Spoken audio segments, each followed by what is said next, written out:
حي على الفلاح۔ حضرت ابو ہریرہ رضی اللہ تعالیٰ عنہ روایت بیان کرتے ہیں کہ نبی کریم صلی اللہ علیہ وسلم نے ارشاد فرمایا، شر الطعام طعام الولیمۃ، سب سے برا کھانا اس ولیمے کا ہے، یدعا لها الاغنیاء ویترک الفقراء، جس میں امیروں کو بلایا جائے اور غریبوں کو چھوڑ دیا جائے۔ صحیح بخاری،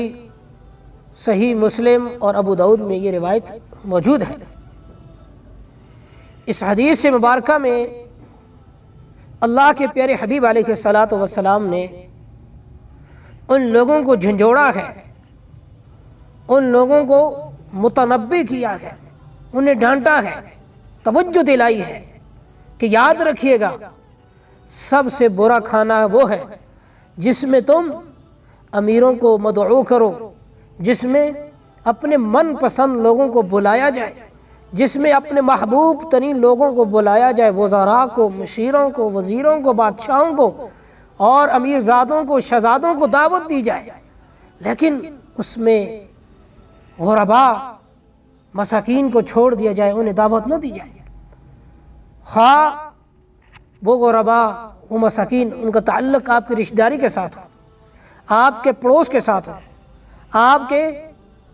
حلقہ احباب کے ساتھ ان کا تعلق ہو، لیکن انہیں خوشی کے اس لمحے میں نظر انداز کر دیا جائے تو یاد رکھیے اس کھانے سے برا کھانا اور کوئی نہیں۔ کائنات میں سب سے برا کھانا یہ کھانا ہے کہ جس کے اندر امیروں کو بلایا جائے اور غریبوں کو چھوڑ دیا جائے۔ وہ لوگ جو شادی حالوں میں لاکھوں روپے خرچ کر کے ولیمے کا اہتمام کرتے ہیں اور امیر زادوں کو مدعو کرتے ہیں، لیکن غریبوں کو چھوڑ دیتے ہیں، اس لیے کہ یہ غریب ہیں، یہ کیا دے سکتے ہیں، یہ سلامی نہیں دے سکتے، ان کے پاس پیسے نہیں ہیں، انہیں مدعو نہیں کرتے، کمزور سمجھ کر، غریب سمجھ کر نظر انداز کر دیا جاتا ہے۔ لیکن اللہ کی غیرت گوارا نہیں کرتی۔ اللہ اپنے بندوں سے بہت محبت کرتا ہے، جس طرح اللہ امیر سے محبت کرتا ہے اسی طرح غریب سے کرتا ہے، جس طرح اللہ تبارک و تعالی بادشاہ سے محبت کرتا ہے اسی طرح ایک غریب مسکین سے بھی محبت کرتا ہے۔ وہ اپنی محبت میں فرق نہیں کرتا،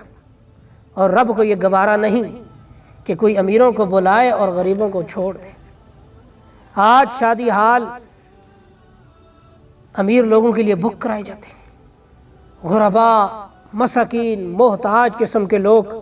باہر دروازوں پہ کھڑے ہوتے ہیں، شادی حال کے دروازوں پہ بچے غریبوں کے بلک رہے ہوتے ہیں، سسک رہے ہوتے ہیں،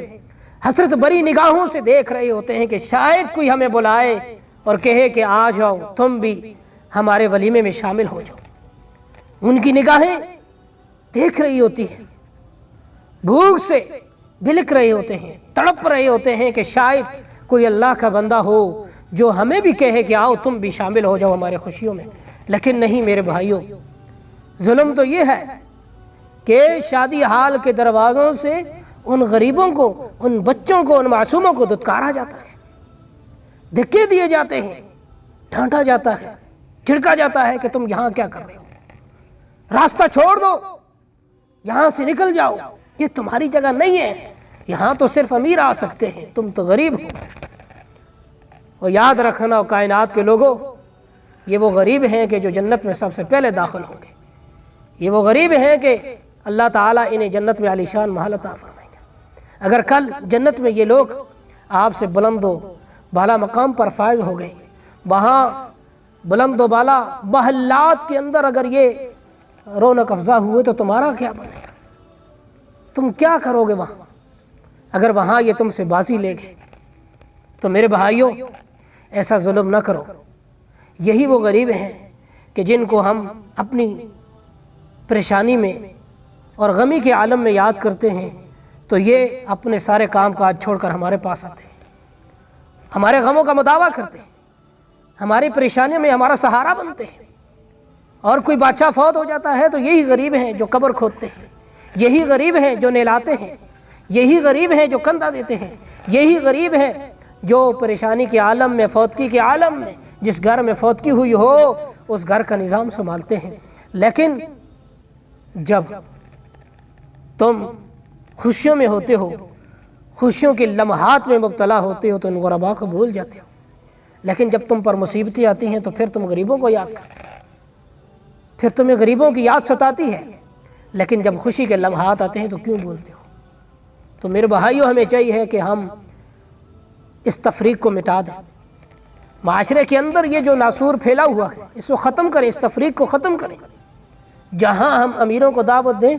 وہاں ہم اپنے رشتہ دار، اقارب، دوست، احباب میں جو بھی غریب ہے اس کو بھی دعوت دیں، تو پھر اللہ تبارک و تعالیٰ اس کے بدلے میں برکت عطا فرمائے گا۔